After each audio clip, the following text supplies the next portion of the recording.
The Trump crime family has been enriching itself while Donald Trump leads us into another recession. Eric, I want to bring you to this, and all of you. Critics are saying, hey, well, maybe you shouldn't be doing this. The New Yorker, for example, says the number. How much is Trump pocketing off the presidency? Axios. President Trump and his family stand to net $3.4 billion by the end of the second term. David Kirkpatrick reports for the New Yorker in a piece today the number of why it matters. No U.S. president has monetized the highest off in the land quite like this. Eric, your answer to those headlines. Brian, it's infuriating. We had nowhere to go. Capital One stripped 300 bank accounts from me, 300 in the middle of the night. They sent us a letter after doing business for 20-something years. All your bank accounts for golf courses and condominium buildings and hotels, they're all gone in the middle of the night. I mean, how do you pay your taxes? How do you pay your employees? This happened across the board. It happened with J.P. Morgan Chase. It happened with Bank of America. It happened with First Republic. And this wasn't just happening to the Trumps, people with a lot of zeros on the end. This was happening to conservatives all over the country. We didn't have a damn choice. Oh, boo-hoo, the Trumpy boys are sad because their bank accounts were closed. Eric Trump tried to gaslight you by saying that his bank accounts were closed, as well as many other conservatives' bank accounts were closed. No. You guys were committing crimes. You guys were committing financial crimes. That's why your bank accounts were closed. And then here comes Donnie Jr. talking about all the legal fees. Maybe if your father didn't commit so many crimes, you wouldn't have to fight the legal fees. But there's more. I don't notice them talking about the hundreds of millions of dollars we had to spend fighting lawfare. That doesn't matter, right? That was all nonsense, right? Russia, you name it. Impeachment 1, hoax 2, 3, 4, 5, infinity. No one talks about that. They weaponized the entire full force of the United States government against our family. And unlike all the other people who'd served as a presidency before, basically since our founding fathers, Trump was the only guy that was actually a businessman before that. Are we supposed to stop running our businesses? Are we supposed to stop doing anything? Since I knew you guys before your dad was running, well, I remember talking to you early when your dad was running. I thought, Eric, are you going to do something? Because Jared went in, Ivanka went in, Don, you say, no, I don't think so. So you've kept a wall up there. But what do you think about people who say, well, Dad, your dad hires David Sachs, and they loosen up cryptocurrency rules and set up parallels, and then you guys are in that space? Crypto is the fastest growing industry worldwide by far, bar none. Everybody in the world, if you look at the Middle East, if you look at all of Asia, if you look at all of South America, they're all running toward cryptocurrency. I mean, we have a financial system, Brian, that's broken. If you want to send a wire at 4:59 on a Friday afternoon, somebody's not going to get it until midday Monday. How is our banking system, 9 to 5, Monday through Friday, doesn't make any sense whatsoever. The banking system is broken, and then that same banking system has gone after 50% of the Americans because they decided to wear a hat that says Make America Great Again. We have to change the financial system. We will change the financial system. World Liberty is going to change the financial system. And honestly, I could not be more proud. And we started this company long before my father was elected, long before he won the election, certainly long before he actually got into politics again. One could argue that AI is the fastest growing technology in business. But I actually agree with Eric Trump about the bank hours and the limitations of banks being 9 to 5 during the week. I agree with that. However, your father's the president. You're not supposed to be profiting off the presidency, but they are. For months, I've been reading articles and commentary about how much President Donald Trump and his family are enriching themselves off of the presidency. I'm David Kirkpatrick. I'm a staff writer for the New Yorker magazine. No one I talked to could put a figure on it. And at the same time, I was increasingly puzzled that more people didn't seem to care. So I set out to try to come up with a number, to try to count for myself how much money the Trump family was making more or less off the presidency. Mar-a-Lago, Trump NFTs, the real estate deals the Trump family has recently done in the Persian Gulf. He quite conspicuously sells what looks like campaign merchandise through his personal online store. We're talking about things like a Gulf of America baseball hat, $50, a pair of Trump beer koozies, $18, Trump flip-flops, $40, like $40 for like a pair of plastic red, white, blue flip-flops. Yeah, there's, in some ways, the people he's making the most out of are actually his own supporters. So in the end, when I add it all up, I get a number that's in the range of about...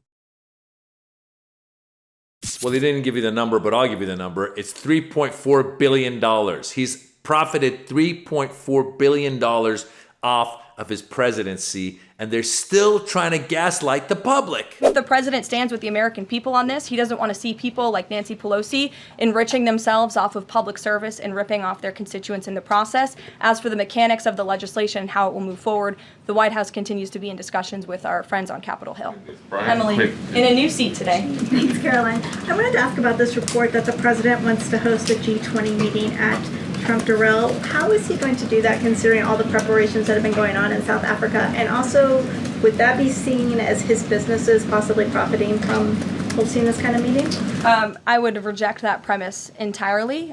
We have announcements and details forthcoming on the G20, but my understanding is no firm announcement is ready to be made at this time. I did see the report, but we're not in a place to confirm it just yet. I feel like there should have been a laugh track right after Caroline Leavitt said that Trump feels that public officials should not profit from their office. I mean, hypocrisy much? While Trump wrecks the economy, he's raking in cash from shady crypto schemes. An Abu Dhabi firm announced a $2 billion investment in a foreign cryptocurrency company financed by Trump's stablecoin, transactions that he makes money off, essentially giving Donald Trump a cut of the Abu Dhabi deal. News just broke that Donald Trump's stablecoin is already the 5th largest stablecoin in the entire world. And it turns out that the foreign crypto company Binance has pleaded guilty to criminal charges after allowing money to flow into terrorists and child abusers on its platform. And there you have Elizabeth Warren breaking it down. Crypto scams, real estate deals, all kinds of wheeling and dealing. Stay at his hotel if you're coming, gifts from foreign governments. I mean, it is beyond ridiculous. We've never had so much corruption in the White House. And remember that originally the idea was that he was going to clean the swamp, drain the swamp. That was it. He is swimming in that swamp. He's created the biggest swamp ever. The fact that the president and his family have raked in $3.4 billion from their presidency, and we're only 6 months in, that should raise a lot of red flags all over government, all over the country, all over with his followers. Look at that. He's making money off of his followers with all the stuff he sells with the hats and the mugs and the this and the that. He's a scam artist. This is P.T. Barnum. And these people are taking their hard-earned dollars, paying this guy, and then wearing it around and just advertising for the guy. Too dumb to realize that they're being taken to the cleaners. We're all being taken to the cleaners. It is ridiculous. You can go one after the next, after the next, after the next. Meanwhile, let's not forget, he's been profiting while ordinary folks have been losing their savings. Ordinary folks have been seeing prices rise. We saw that inflation is coming. It's going up. A recession could be coming because of his tariffs. By the way, let's not forget, his tariffs also enriched him and his friends. If you don't remember, the day or two after he announced the tariffs and then he retracted them, and then he had Charles Schwab in his Oval Office, and he said, oh, this guy made $2 billion. Why? Because when he announced the tariffs, stock market took a dive. People with money bought all these stocks at a discounted price, and then once he said the tariffs were on hold, the prices went back up. So those people made a ton of money. So the rich have been getting richer. The tax break that happened, the big, beautiful bill, big tax break for billionaires. And the poor have been getting poorer. The big, beautiful bill is also going to be cutting Medicaid for people that need it, cutting hospitals, basically.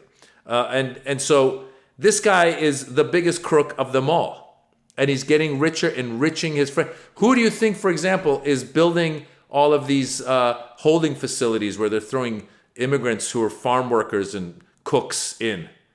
Yeah, his friends. They're giving the deals to other rich dudes. How about the fact that he just went to NVIDIA and I forget the other company, but he said, if you want to sell to China, you got to kick back 15% to the United States.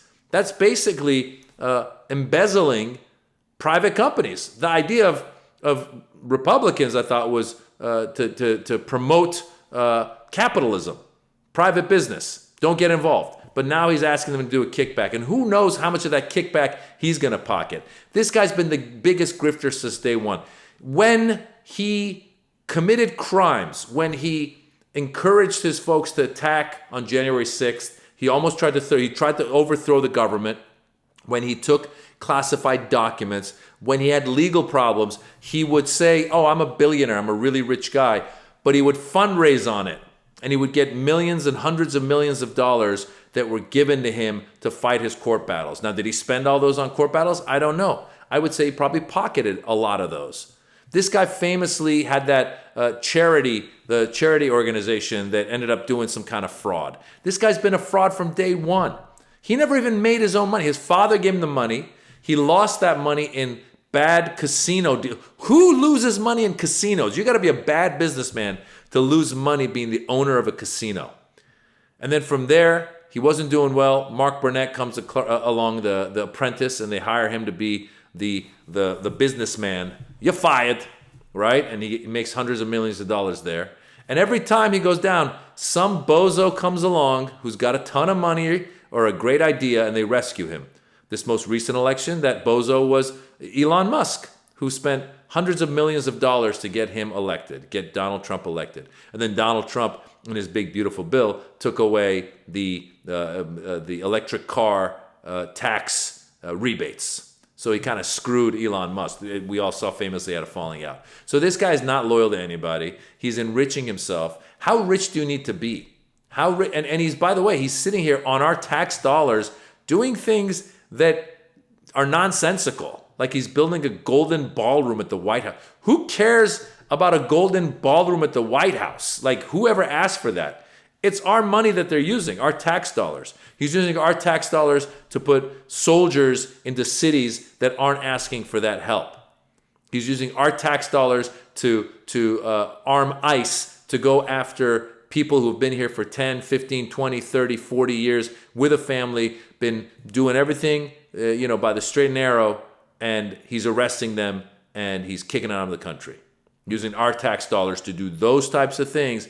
Meanwhile, he and his sons are enriching themselves on meme crypto coins and real estate deals, and people that come to got to stay at his golf course. He's easy to buy. Remember, he had that dinner with all the crypto bros, and they all spent like $1 million or something to show up at the dinner. That money didn't go you and me. That money went in his pocket. So it is blindly ridiculous and ludicrous for Don Jr. and Eric Trump to go on television and say, oh, well, we have a right to do what we're doing and making this. Your father needs to divest from the businesses. He can't be a part of the businesses. And you guys can't profit from your closeness to him, and yet you do. And then the irony that then they turn around and they keep going, Hunter Biden, Hunter Biden, Hunter Biden. Meanwhile, these guys just out in the open. It's like a mafia family. Out in the open, making money left and right. Melania Trump got paid some ridiculous amount, like $30 or $40 million for her documentary about her on Amazon. And you think that wasn't Jeff Bezos trying to gain favor in the White House? You think that people are that interested in Melania Trump's documentary that they're going to pay $30 million, $40 million, whatever it is? Ain't nobody that interested. But that's how you get on the good side of Donnie Trump. You bribe him. That's how you do it. You bribe him, and if you bribe him, he will, not come after you with the federal government, which is what we've seen now. They're going after universities. They're going after research. They're going after anything that makes America actually great. He was surprised that the job numbers were down, but he's the one who fired half of the federal workforce, and he's also the one who's deporting all the other people that are working. And he's surprised that the job numbers are down? He's the one who put in the tariffs that have made it harder for businesses to hire people. You're surprised that the job numbers are down? You are screwing this country so good, and be honest with you, hey, congrats, you're getting away with it. Your people have no idea. They just keep buying that stupid hat. Keep buying that stupid hat, people. Keep buying that stupid hat. This guy is just taking us to the cleaners. Easy peasy. Guys, I'm comedian Maz Jobrani. I've got a YouTube page right here. So go and follow it at Maz Jobrani. I post comedy all the time. Hopefully you enjoy it. Let me know in the comments that you found me from Rebel HQ. And hey, let's keep shining a light on the grift.